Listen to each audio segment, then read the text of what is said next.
Shalom, bien-aimé peuple de Dieu, nous vous saluons dans le précieux, glorieux nom de notre Seigneur Jésus. Aujourd'hui, nous nous retrouvons pour un temps de prière pour l'élévation spirituelle. Le Seigneur est un Dieu d'élévation. Le Seigneur est un Dieu qui veut glorifier ses enfants, qui veut les élever au-dessus de tout. Il y a beaucoup de situations qui arrivent dans nos vies. Mais en toute chose, nous sommes plus que vainqueurs par notre Seigneur. Dieu veut notre élévation. Dieu veut que nous puissions grandir. Dieu veut que nous puissions aller de gloire en gloire, de progrès en progrès. Il ne veut pas que nous stagnions, mais il veut qu'il y ait un avancement. Il veut qu'il y ait un progrès dans ta vie. Alors aujourd'hui, nous allons prier ensemble et demander à ce que ce progrès soit manifesté dans nos vies. Le Seigneur a appelé, lorsque Dieu a envoyé le Seigneur Jésus sur la terre, il a d'abord été à la croix. Il a d'abord été élevé à la croix. Et lorsqu'il a été crucifié, la Bible nous dit qu'il a été ensuite enseveli. Mais par la suite, il y a eu quelque chose dans la gloire de Dieu. Il y a eu une élévation. Dieu l'a élevé. Dieu l'a fait ressusciter. Il l'a ensuite élevé au-dessus de toute chose. Il l'a fait asseoir à la droite de Dieu. Et il porte aujourd'hui le nom qui est au-dessus de tout nom. Lorsque nous confessons le nom de Jésus, nous devons savoir que dans le monde spirituel, ce nom est au-dessus de tout nom. C'est un nom élevé. Mais le Seigneur n'a pas élevé seulement, notre Dieu n'a pas élevé seulement le Seigneur Jésus-Christ. Il nous a aussi élevés, nous qui sommes en Christ, nous qui l'a prédestiné, il nous a en esprit élevés avec lui. Alléluia. Nous sommes devenus aussi des co-héritiers avec Christ. Tout ce que Christ a reçu en Dieu, alors nous aussi, il nous les a donnés pour que nous puissions jouir de tout cela avec lui. Dieu a été un pourvoyeur de plein de choses en abondance à Christ. Mais Christ aussi, en retour, nous a pourvus en tout, en sorte que tout ce qu'il possède soit aussi à nous. Alors pourquoi te lamentes-tu, mon frère, ma sœur? Pourquoi cours-tu après des miettes, après des choses secondaires que les païens recherchent? Les hommes courent aujourd'hui après le vêtir, le boire, le manger. Mais le Seigneur Jésus nous dit que ce sont les païens qui recherchent ces choses. Nous devons aspirer à beaucoup plus grand. Nous devons aspirer aux choses spirituelles. Nous devons aspirer au royaume de Dieu. Nous devons aspirer à la justice de Dieu dans nos vies. Nous devons voir que le royaume de Dieu, le royaume de Christ soit manifesté dans nos vies au travers de nous et que le monde reconnaisse vraiment que Dieu est vivant. Alléluia, là où tu te trouves, il faut qu'on voit Christ manifesté dans ta vie. Mais Christ doit être manifesté dans ta vie. Si tu arrives à accepter l'élévation spirituelle, si tu arrives à rechercher l'ascension spirituelle, à ne pas stagner dans un état où tu es toujours comme un bébé spirituel, recherchant toujours des miettes, recherchant toujours des choses de ce monde, recherchant toujours des choses qui sont de la convoitise, des biens matériels. Bien sûr, nous avons besoin de boire et de manger. Bien sûr, nous avons besoin de nous vêtir, de dormir, nous avons besoin peut-être de nous marier, nous avons besoin peut-être d'avoir des enfants, nous avons besoin de travail, nous avons besoin de plein de choses. Toutes ces choses sont légitimes. Mais bien aimé, lorsqu'un homme quitte cette terre, personne ne quitte cette terre avec ses enfants. Personne ne quitte cette terre avec son mari ou sa femme. Personne ne part avec les clés de sa voiture ou sa voiture. Personne ne part avec sa maison. Personne ne part avec tout ce qu'il a possédé comme bien. Nous venons sur cette terre en étant tout nus et nous repartons aussi sans rien. Alors l'homme doit avoir conscience que lorsqu'il vient dans ce monde, il vient comme pèlerin. Il vient en étant de passage. Mais trois choses demeurent, dit la Bible. Il dit la foi, l'espérance et l'amour. Alors les choses que nous devons rechercher doivent être des choses qui demeurent, doivent être des choses éternelles, des choses qui subsistent dans le temps, pas des choses passagères, même si les choses qui sont passagères sont pour nous des besoins parce que nous sommes sur la terre, nous avons des besoins, nous avons besoin de manger, de boire, de nous vêtir, nous avons besoin de partager une communion avec quelqu'un dans notre vie, nous avons besoin d'avoir peut-être des enfants, nous avons besoin de plein de choses, mais il ne faut en aucun cas que ces choses nous empêchent de poursuivre la vie éternelle, la vie Zoé de Dieu que nous devons rechercher. Nous devons rechercher le royaume. Nous ne devons pas poursuivre les choses de ce monde. Les choses de ce monde nous sont données, mais nous devons rechercher le royaume et la justice de Dieu. L'élévation en Christ est quelque chose que Dieu nous a donné sur le plan spirituel. Dieu nous a élevés en Christ ensemble. C'est ce que nous dit Éphésiens 2, le verset 6 à 7. Il nous a élevés en Christ ensemble. Il nous a fait asseoir avec lui dans les lieux célestes, au-dessus de toute domination, de toute autorité, de toute puissance, de toute dignité et de tout nom qui peut se nommer, non seulement dans le siècle présent, mais encore dans le siècle à venir. Et Dieu a mis tout sous les pieds de Christ. Il a donné pour chef suprême à l'Église, qui est son corps, la plénitude de celui qui remplit tout en tous. C'est ce que nous dit la parole de Dieu. Alors lorsqu'on lit des versets pareils, nous devons être conscients que nous ne sommes pas juste des gens comme ça ordinaires. Parce que le monde recherche des choses ordinaires, parce qu'ils sont ordinaires. Mais nous ne sommes pas ordinaires. Nous sommes nés de Dieu. Nous sommes choisis, nous avons été prédestinés en Christ Jésus. Nous avons été élus, préparés d'avance par Dieu pour être semblables à son Fils, pour être à l'image de Christ. Nous ne sommes pas des gens ordinaires. Nous sommes mis à part, nous sommes consacrés. Nous sommes comme des vases d'honneur pour Dieu qu'il a mis en réserve, notamment dans ces temps de la fin. Parce que Dieu prépare. Nous sommes le peuple que Dieu a préparé pour ces temps de la fin. Si tu existes dans ces temps, si tu n'as pas existé au temps de l'église primitive, ce n'est pas un hasard. Dieu sait pourquoi il a prévu que tu sois en ces temps, malgré les événements qui viendront sur ce monde, malgré les choses, les fléaux, les calamités, les choses qui viendront frapper les nations, les jugements qui vont arriver. Le Seigneur veut profiter de ces occasions pour élever son peuple. Parce que lorsque les calamités viennent, lorsque les épreuves viennent, mon frère, ma sœur, ces épreuves ne viennent pas pour t'enfoncer. Ces épreuves ne viennent pas pour te tuer. Ces épreuves viennent plutôt pour que tu puisses être fortifié, pour que tu puisses être épuré, pour que tu puisses être éprouvé, de sorte que toi-même tu sois comme l'or qui passe par l'épreuve du feu, afin que tu brilles davantage. L'élévation spirituelle passe par l'épreuve du feu.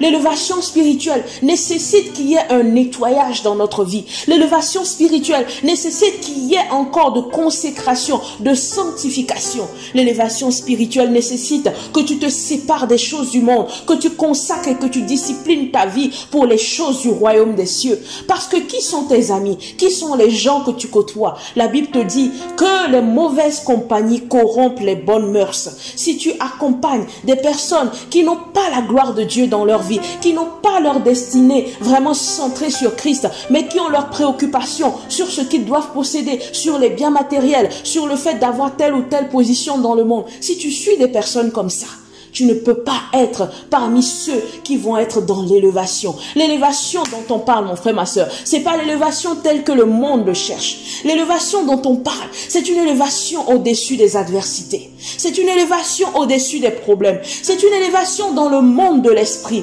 Parce que quelqu'un qui est élevé, il peut voir les choses venir. Est-ce que tu sais, mon frère, ma soeur, que le Seigneur montre des choses à ceux qui lui appartiennent? Que le Seigneur révèle longtemps d'avance des choses qui viennent sur ce monde? Le monde a les informations par les médias. Le monde est informé par les journaux. Mais ceux qui appartiennent à Jésus, ceux qui appartiennent au Fils de Dieu, sont informés par le Saint-Esprit. Est-ce que c'est par la télé que tu apprends les informations, mon frère, ma soeur? Si tu es en Christ Jésus, si tu es véritablement enraciné dans le Seigneur, tu n'as pas à prendre les informations au même moment que le monde. Toi, tu dois être en avance. C'est même toi qui dois informer même les gens que voilà telle chose qui vont arriver. Parce que le Seigneur dit que dans ces derniers temps de la fin, il montrera des choses, il annoncera des choses. Il va informer ses fils et ses filles qui vont prophétiser, des vieillards, des jeunes qui vont avoir des songes comme des visions, même les petits enfants. Personne ne sera épargné. Dieu ne met dehors personne.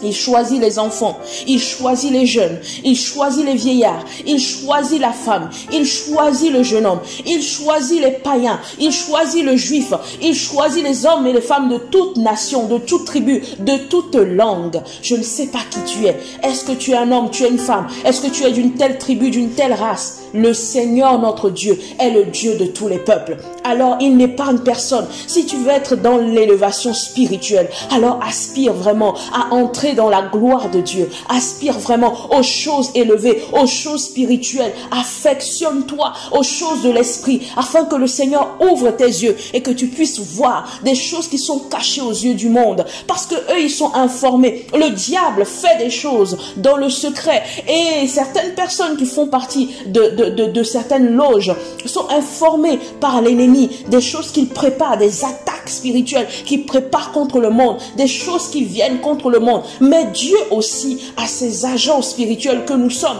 Et lui aussi nous informe dans le secret des choses qui vont arriver. Il nous informe de ce que le diable prépare. Il nous informe aussi de choses que lui-même il prépare pour son peuple. Alors ceux qui sont dans l'élévation spirituelle sont capables d'anticiper les choses, de se préparer pour ne pas être dans la stupéfaction, dans l'étonnement lorsque les choses vont arriver. Alléluia. L'élévation nous permet aussi d'être transformés de gloire en gloire en l'image de Christ. C'est par l'œuvre du Saint-Esprit. Lorsque nous contemplons le Seigneur dans l'adoration, lorsque nous nous consacrons à lui, alors notre contemplation de son image nous transforme nous-mêmes en la même image que lui, de gloire en gloire. Et nous sommes dans le miroir de la parole. Lorsque tu regardes la parole de Dieu, lorsque tu médites les Écritures, alors le Saint-Esprit ouvre tes yeux. Il t'enseigne et il nettoie les impuretés qui sont dans ta vie. Parce que l'Écriture nous dit que Dieu nous sanctifie par la parole et par la prière. Alléluia. Nous allons prier ensemble et demander la grâce de Dieu dans ces temps pour nous préparer, non seulement dans l'élévation spirituelle, mais également pour être prêts, pour être vraiment prêts pour le jour du Seigneur, car les temps sont durs. Les choses qui viennent frapper ce monde seront tellement bouleversantes. Mais ceux qui seront enracinés dans le Seigneur, ils ne seront pas ébranlés. Et Dieu les gardera. Dieu les gardera. Dieu sera pour eux une tour forte, un rocher. Nous devons être des hommes qui sont bâtis sur le roc de Christ. Et lorsque les tempêtes vont venir, nous allons subsister. Beaucoup vont être ébranlés. Beaucoup vont être totalement dévastés parce qu'ils ont construit, ils ont bâti leur vie sur du sable. Ils n'ont pas bâti leur vie sur du roc.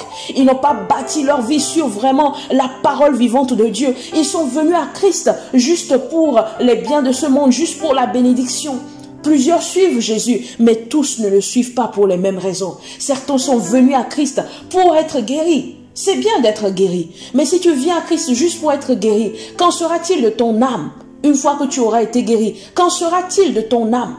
Certains sont venus à Christ pour avoir la paix dans leur foyer. Alors ils sont venus, ils ont prié pour que le Seigneur arrange leur foyer. Gloire à Dieu si ton foyer a été renouvelé, a été restauré. Mais qu'en est-il de ton âme? Si ton foyer est restauré, mais qu'après, tu n'arrives pas à voir la gloire de Dieu après ta mort, qu'en sera-t-il? Certains sont venus à Christ pour avoir une délivrance dans un domaine de leur vie. Béni soit le nom du Seigneur s'ils ont été délivrés. Mais que sera-t-il de leur âme? Frères et sœurs, nous devons suivre Jésus pour les bonnes raisons. Pierre a dit: à qui irions-nous, Seigneur? Tu as les paroles de la vie éternelle. Beaucoup ont quitté Jésus. Plusieurs le suivaient au début, comme aujourd'hui. Plusieurs suivent Jésus. Mais tous ne le suivent pas pour les bonnes raisons.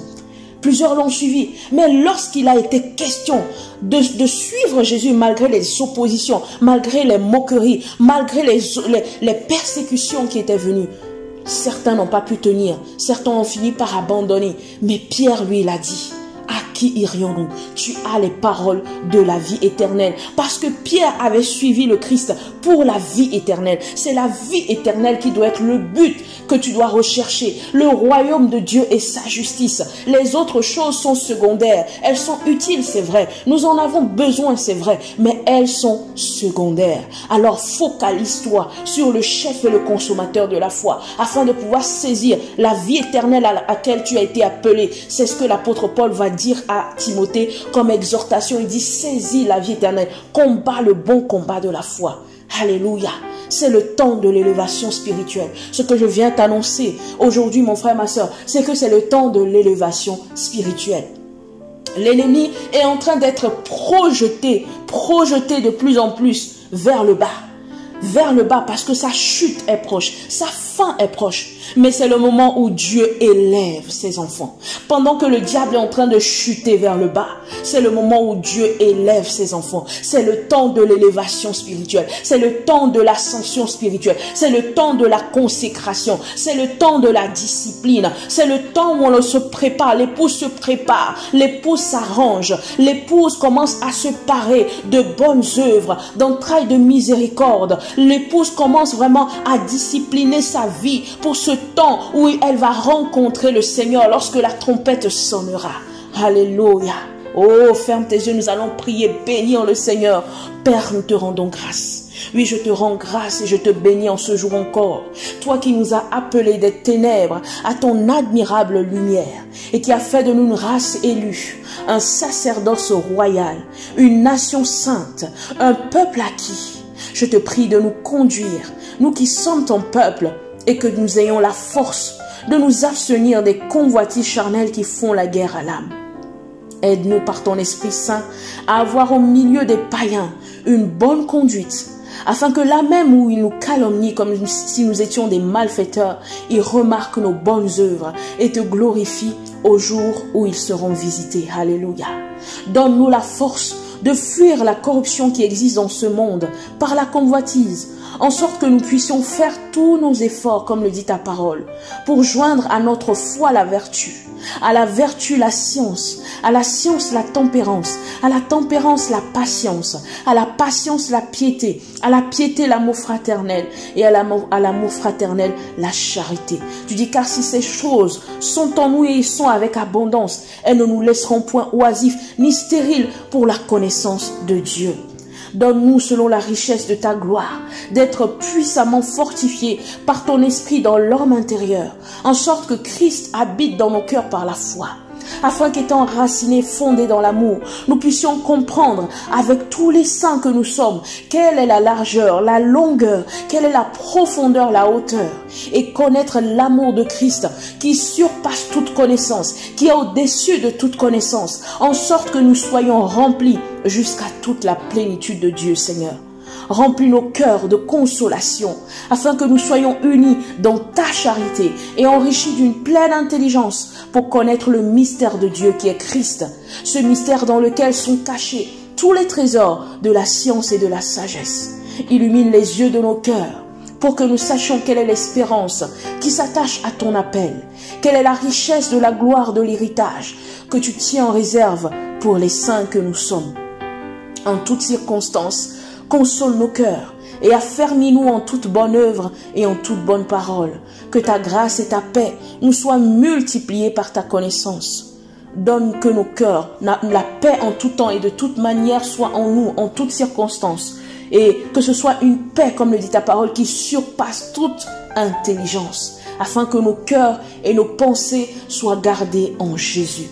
Affermis-nous, Seigneur, préserve-nous du malin, juge-nous dignes de la vocation et accomplis par ta puissance tous les desseins bienveillants de ta bonté et l'œuvre de notre foi, pour que le nom du Seigneur Jésus soit glorifié en nous et que nous soyons glorifiés en lui. Sanctifie notre être tout entier, en sorte que l'esprit, l'âme et le corps soient ensemble conservés irrépréhensibles lors de l'avènement de notre Seigneur Jésus. Père Céleste, que ta présence s'intensifie, augmente de plus en plus parmi nous et que ton amour soit au milieu de nous afin d'affermir nos cœurs pour que nous soyons irréprochables dans la sainteté lors de l'avènement du Seigneur Jésus.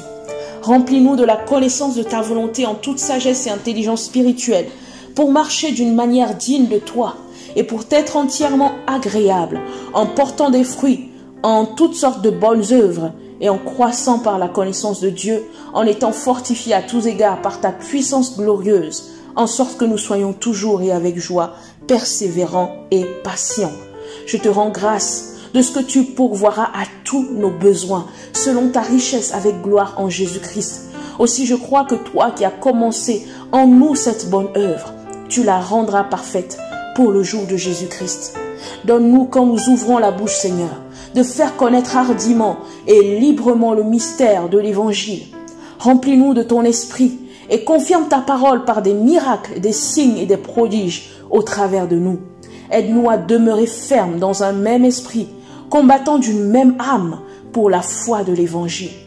Conduis-nous à être toujours revêtus de toutes les armes de Dieu, les armes divines qui sont spirituelles, afin de pouvoir tenir ferme contre les ruses du diable. Car nous n'avons pas à lutter contre la chair et le sang, mais contre les dominations, contre les autorités, contre les princes de ce monde de ténèbres, contre les esprits méchants dans les lieux célestes. Tu dis que les armes avec lesquelles nous combattons ne sont pas charnelles, mais elles sont puissantes par la vertu de Dieu pour renverser les forteresses. Alors nous renversons maintenant même les forteresses et toute hauteur qui se dresse contre la connaissance de Dieu et nous amenons toute pensée captive à l'obéissance de Christ dans le nom de Jésus.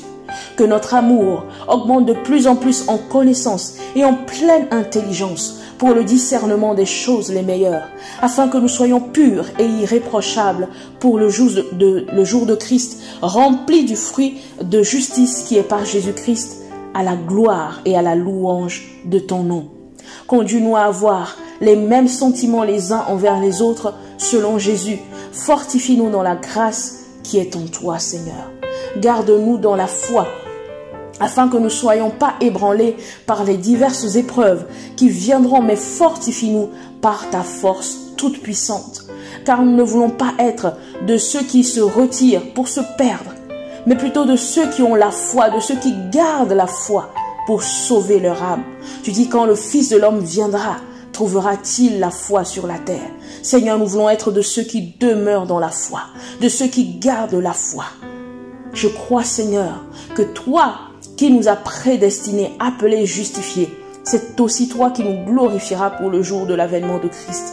Nous serons alors revêtus définitivement d'un corps incorruptible, et nous demeurerons dans ta gloire à jamais. Alléluia. C'est dans cette espérance glorieuse que je demeure en ayant le regard fixé sur toi, Seigneur, qui est le chef et le consommateur de la foi. Garde-nous en toi, afin que nous ne soyons pas égarés et que nous ne soyons pas attirés par les convoitises de ce monde qui font la guerre à l'âme. Comme tu as gardé tes disciples, garde-nous aussi jusqu'au temps marqué lorsque nous serons avec toi. Ô Père, que toute la gloire te revienne à toi, le puissant, le fidèle et le véritable Seigneur. Je te loue, Père, de ce que tu es le Dieu de l'élévation. Tu es le Dieu de la glorification. Tu as élevé Christ, notre Seigneur, à la perfection, afin qu'il soit pour nous l'auteur d'un salut éternel. Tu l'as élevé, tu dis que tu l'as élevé au-dessus de toute domination, de toute autorité, de toute puissance, de toute dignité, et de tout nom qui peut se nommer non seulement dans le siècle présent, mais encore dans le siècle à venir. Et tu as tout mis sous ses pieds. Tu l'as donné pour chef suprême à l'Église, qui est son corps, la plénitude de celui qui remplit tout en tous. Mais tu nous as, nous aussi, ressuscités, nous qui sommes son Église. Tu nous as ressuscités avec Christ en esprit et tu nous as fait asseoir avec lui dans les lieux célestes afin de montrer dans les siècles à venir l'infinie richesse de ta grâce par ta bonté. En Christ, nous sommes aussi devenus des héritiers et ont été prédestinés d'après le conseil de ta volonté à être tes enfants d'adoption par Jésus. Dans ces temps de la fin, Seigneur, je crois que tu distingueras encore tes enfants d'adoption. Tu les élèveras, tu les glorifieras. Tu feras avec eux des choses que l'œil n'a point vues, des choses que l'oreille n'a point entendues, des choses qui ne sont point montées au cœur de l'homme, mais que tu as tenues en réserve, que tu as cachées pour ceux que tu aimes. C'est pourquoi, Seigneur, nous nous livrons encore à toi en ce jour, comme un sacrifice saint et agréable à toi, afin d'être pour toi une offrande de bonne odeur, un sacrifice de justice, en sorte que Christ soit manifesté aux yeux du monde au travers de nous. Alléluia. Que ton esprit sonde nos cœurs et nos reins, Seigneur, afin que la vérité soit au-dedans de nous. Nous renonçons aux mensonges. Nous voulons parler selon la vérité qui est la parole de Dieu, afin de marcher, de demeurer dans la justice de Dieu. Que nos cœurs soient conservés purs et irrépréhensibles en toi.